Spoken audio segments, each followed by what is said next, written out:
Anything apart from homology? Well, of course, genetics tells us lots of things. In terms of human-chimp ancestry? In terms of human-chimp ancestry, what it's taught us is that humans and chimps share a common ancestor. No, that's actually incorrect. Let me give you evidence for that. No, it's not incorrect. Let me give you evidence for that. That is exactly what all of the people in the field say, and that's what the evidence points to. That's not actually true. Let me give you evidence. Okay. This is the same problem that Aaron Ra came up with, right? He thought genetics was something different to homology, right? Like it brought something new in. But you have to put it this way. A scientist walks into a lab, he walks in with certain assumptions, and one of the assumptions is that of homology. That is a given assumption before you even enter the lab, right? Now that assumption does not change because of something you observe. It is still an assumption. Yeah, but you can invalidate the assumption by your observations. If NanoPA was not the youngest of the pseudogenes, right, that would be evidence against the assumption of common ancestry, would it not? No. Do you agree or disagree? Let me answer that. Do you agree or disagree? Well, what day of the week is it? Yes or no? Let me break down your question. Let me break down your question. A very serious question. If it turned out that NanoPA was not the youngest of the pseudogenes, if it was 100 million years old, that would be very strong evidence against human common ancestry, would it not? No, it wouldn't. Why not? I'll tell you why. Right, because homology, the idea that humans they did not come in the history of the world by themselves, de novo. They are linked to something else, primates or whatever. This is a basic assumption in science, and there is no piece of evidence that can go against that. How would that not be evidence against it? You haven't explained anything. You've just stated. No. Let me explain why. Okay, go ahead. And this is linked to my previous point, which I was about to make about genetics. So science begins off with methodological naturalism, which is the idea that anything that we look at, we are going to assume there is a natural explanation for it. So when you look at me and you, a blade of grass or Lady Gaga, they're going to assume we're going to have a naturalistic explanation for this. Correct? Do you agree with me so far? I think the answer to that is complicated, so you carry on. Okay, but I'm going to make a blanket statement. You can challenge it afterwards, which is, that is the very crux of the scientific method, methodological naturalism. So, methodological naturalism means that anything a scientist or evolutionary biologist studies, they're going to assume that there has a natural explanation. Because of that, human beings and chimpanzees, or human beings or something, if chimpanzees or primates didn't exist, right? If something else existed, which was, I don't know, whatever, pigs, whatever, right? We would always be linked to something which is non-human, simply because of that assumption of methodological naturalism. So there is no piece of evidence which can go against that foundational assumption of science. Okay, now let me disagree. Okay, fine, that's fine. Let me make one more point, which is this. You're saying genetics has added something new, which is exactly what Aaron Ra was saying, which is why I'm disagreeing with both of you at the moment. Genetics, all it tells you is that you have this particular field, just like all the rest of the fields, in which you have an assumption of homology. That's all you actually have. Now, let me give you some evidence for this. Jonathan Marks, he's an atheist evolutionary biologist, and you can check this out yourself. He believes human-chimp ancestry is true. He is an atheist. So for him, foundationally, human beings have to be linked to something else in life. Yet he, in his book, which is published by Oxford University, called Evolutionary Anthropology, A New Introduction, right, an alternative introduction, he says about homology. He says, what has genetics actually taught us from the time of Linnaeus, which is prior Darwin, in terms of genetics? He says absolutely nothing. It can give us new information, but it doesn't change the foundational assumption of homology. Homology is an assumption, and genetics doesn't make it into a conclusion. It is still an assumption, and it will remain an assumption whether you bring out your evidence from genetics or anatomy or biochemistry or the fossil record or linguistics. Okay, so let me respond. I think what Suboor is saying is completely and utterly false.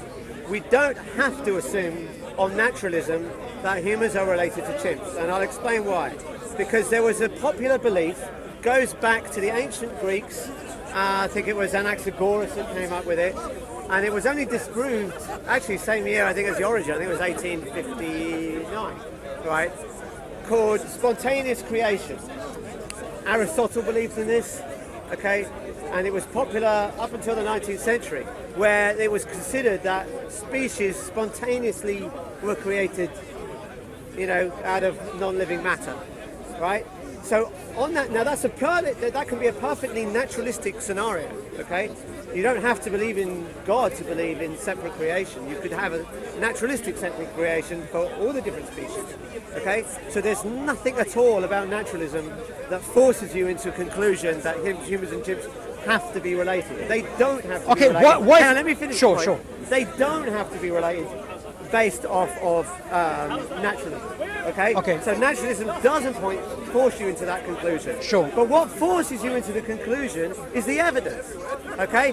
That evidence, now notice that Suboor has not really said any specific problem with the evidence other than a general criticism that's based off of naturalism. But as we've seen... I said naturalism and then homology. Okay, but again,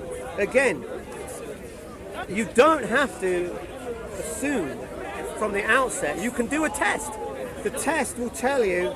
You could say, I start off with the assumption humans and chimps are not related, and then I will look at. You could do that. Okay, right? so tell me. You don't have to. Okay, assume so tell me this. In fact, just to show you how wrong you are, when the first people started looking for hominid fossils, right?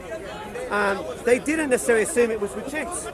Okay, some people thought that the orangutan was the closest, right? And so now, of course, I accepted that would be a naturalistic, and that's homology too. But my point is, the evidence can check whatever your assumption you start with, right?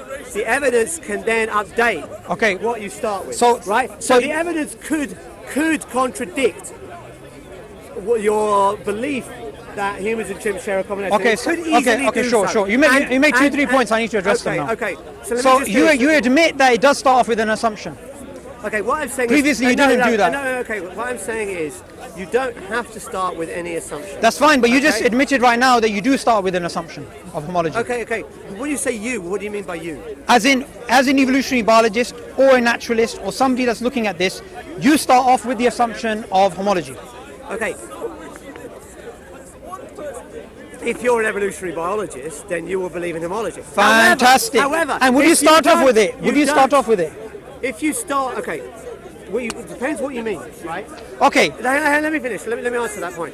You don't have to start off with this. If you're an evolutionary biologist, you don't have to start with the assumption that humans and chimps share a most recent common ancestor. Okay. Would you agree with that? No, I don't. You don't agree? No, I don't agree with that. Because for the first. Okay, you made 2-3 points. And also, as a naturalist, you don't have to even believe in evolution. Okay, but you've said 2-3 points which are unrelated, so I need to dissect each one at a point. Okay, so firstly, when you said, as a scientist, you don't need to start off with methodological naturalism, that's... Okay. No, I didn't say that. What I said was, if you believe in naturalism, you don't have to believe in evolution. You could believe in spontaneous creation. That's not a point I made, though. That's a red herring. It is, because what you said was that if you're a naturalist, if you start with methodological naturalism, you have to believe that we have some kind of common ancestry with other animals. That's what you said, and that statement is false. Because you're making a few points, I'm going to have to take notes. That's fine. Sorry. Yeah, go on. Fine. Okay, so my point was, you said that as long as you're a naturalist, you have to believe that we share common ancestry with other animals. That you have to believe that. Yeah. Right? And that's false. You have to believe in some naturalistic beginning of a human being, right? Yeah, but it doesn't have to be with common ancestry with other apes, does it? Yeah, but it doesn't have to have common ancestry with chimps. So yeah, that's the most popular view. Because the evidence directed us that way. It wasn't always the most popular view. Okay, so two points here. So, what would you say about somebody who says that all you need in terms of evidence, all you need in terms of a beginning is just the first sort of spark, the first sort of luck, and from that you can explain a purely naturalistic story of all human beings basically having a common ancestor, right? What do you think of that idea? Well, you'd need to back each idea needs to be backed up with evidence. Sure. Right? Okay, now. And in terms of human-chimp common ancestry, we have overwhelming evidence for that. We have multiple independent lines of evidence. And that's all based on the assumption of homology. That's the point I'm making. No, that's the whole point. You say it's based off the assumption of homology, and that is just completely and utterly false. Okay. Right? Now, that's not to say that people don't have assumptions of homology, but the evidence the tests, they are not based off an assumption of homology. They are independent of what you start off with your assumptions. You could assume, if you went into that lab Can I have your glasses and for a assumed second? that human and chimps were not sharing common Sure. ancestors, Can I have your glasses for a then, second? Can you have my watch? Glasses. I'm going to demonstrate a point. Okay. Okay. Do you mind if I wear them? Okay. So let me just wear your glasses for a second. I want you to tell me something, right? Yeah. So I'm wearing your glasses right now. Yeah. Since I'm wearing your glasses, Yeah. am I affected by the lens? Yeah, I would have thought so. Yeah. And wherever I go, is this lens going to be all-encompassing in terms of what I see? Well, it depends what you mean by see. If you mean visually, because people use seeing as perception, right? Yeah. It just in terms Which of is what what you it see, is. No, but hearing is perception. You know, there's a touch is perception. So in terms of your visual outlook, of course, it's going through the lens. Yes, of course. Okay, fine. Yeah. Good. Now, as a scientist, the point which I'm making is, whatever field you look at, whether you are a biochemist, a geneticist, an anatomist, linguist, evolutionary psychologist, you have the assumption of methodological naturalism and the assumption of homology. And that assumption is not something you can put aside and look at the evidence independently, because that's not the way that science works. That's the point I was making. Okay. Can I respond? Right. Okay. So you can. The whole point is you can test your assumptions, right? You can collect data and see if your assumptions are correct or incorrect. So again, if you look at the genetic data and you say, okay, if evolution is true, nano P8 must be the youngest of all the pseudogenes. Now that data comes back to you. Okay, and what gives you an answer, what- and it doesn't depend on what you started with. Okay, fine. You'll have to explain how it is. Is it just coincidence that nano P8 is the youngest pseudogene? Tell me why. Why, if evolution is not true, sure. why is it? Is it that we share the same mistakes in the same location, and then with the one that we don't have happens to be dated before the split, just like evolution would predict? Tell me how that happens. Let's do some counterfactuals, so you understand my point. Okay. If they make an assumption that something is going to be there and it is there, or if something's going to be there and it's not there, it doesn't make a difference to the assumption of homology, and it doesn't make a difference to the overall epistemic weighing of human chimpanzee history. That's the point I was making. I'll give you some evidence for this. Okay, so, we and chimps are supposed to have a recent common ancestor. So, why is it that if somebody was to use the assumption of homology and then go ahead, why is it that the closest to us in human behavior is not actually the chimpanzee, is actually the ant? Ants have warfare, ants have economics, ants have actually battles. Hang on one second. Sociologically, according to evolutionary biologists, the closest thing to human beings is actually the ant. And there's a book on this, E.O. Wilson's The Social Conquest of the Earth, right? And there's other atheist evolutionary biologists who've admitted the closest to the human being in terms of our social capabilities is the ant. The closest to human beings in terms of our intellectual capabilities is actually the crow, right? Now, those observations which go against the sort of a priori sort of, before looking at the evidence, if someone was to assume if homology is true, then this would be true. Those haven't changed at all the epistemic weighing of human chimpanzee history, those dissimilarities. Why haven't they? Because the assumption that you begin with is always going to remain an assumption, and the similarities that you see, you're going to say are due to common ancestry. The dissimilarities you're going to say are due to homoplasy. There is no piece of evidence that can undermine that. Okay, all right. So first off, the statement that humans and ants are the most similar. Sociologically. All you said was that because they have. Let me just see. What was the evidence for that? They have warfare. Okay, let me give you some. So one at a time. One was warfare, correct? Okay, correct. But I gave you. Also have warfare. So that seems like pretty weak. Okay. What was the next one? Okay, one second. So let me explain how sociology works. I think you've made a misrepresentation here. Of course, they both have warfare. Right. Except in ant colonies, and this isn't according to me, this is according to the evolutionary biologists who study this.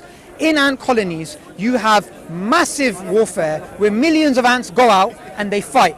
And not only do they go out and fight, you actually have ants which go out and apply medicine to the ants which are actually injured. Now, the complex level of warfare that ants have is totally different to to chimp warfare. Now, when it comes to human and chimp being similar in terms of the sociological behavior, and humans and ants actually being closer than humans and chimps, this is not something I've said. This is something evolutionary biologists have come to the conclusion of. And of course, those conclusions can be revised based on new data, but that's the conclusion that they've actually come to. Now, Henry Gee, he's a atheist evolutionary biologist. He's not an atheist, you're wrong. He is an atheist. No, he isn't. I got a quote from you directly. Okay. You're wrong. He is an atheist evolutionary biologist. He's based here. Okay, we can deal with whether he's an atheist or not later. Okay. Let's deal with his point here. His point here is this. Yeah. In his book, An Accidental Species, talking about us, yeah, he writes in that book that humans and ants are the closest sociologically. And he's the senior editor of Nature. No, he isn't. He's not the senior editor of Nature? No. Henry Gee? Correct. Okay. I'll tell you why. Because Nature doesn't have a senior editor. It has a whole bunch of senior editors. Okay? And you're misquoting him. Let me give you a quote from Henry Gee. Okay? Wait, hang on a second. Okay. What about the point I just made? Okay, I'll respond. Let me respond. Okay? Let me respond. Okay, because you've been jumping around a lot. Okay, well, so are you. Right. Okay. No, I refute your points and jump on. You jump on without addressing my points. You haven't. Can I wear your glasses again? Because until you show me homology, until you let me respond. Let me respond. There you go. Right. Okay. Okay. So these are the assumptions of homology, and once he shows me that scientists don't have this assumption, I'll take them off. Okay. First off, he doesn't need your help. Okay. All right. Okay. First, I don't need your help. So first off, I've God as my helper. Suboor's wrong about Henry Gee being an atheist. Henry Gee, sorry. This is a direct quote from him. I am with the scientists of an earlier age who found that their motivation in advancing the cause of knowledge was to magnify the name of the Creator. Okay, so that was in Nature. That was his own words, right? He also says, right? He never disputes that humans and chimps share a common ancestor. He agrees with that. Yeah, I know. Right? I never said he doesn't. Right, and he also agrees that the fossil evidence supports evolution. Agreed? Based on the assumption of homology. No, it's not based on the assumptions of homology. It is based off of the evidence that we actually Can I see have. your quote? Just go. Hang on. Can I see that quote? Yeah, sure. Go ahead. You can. There's the source. Check it.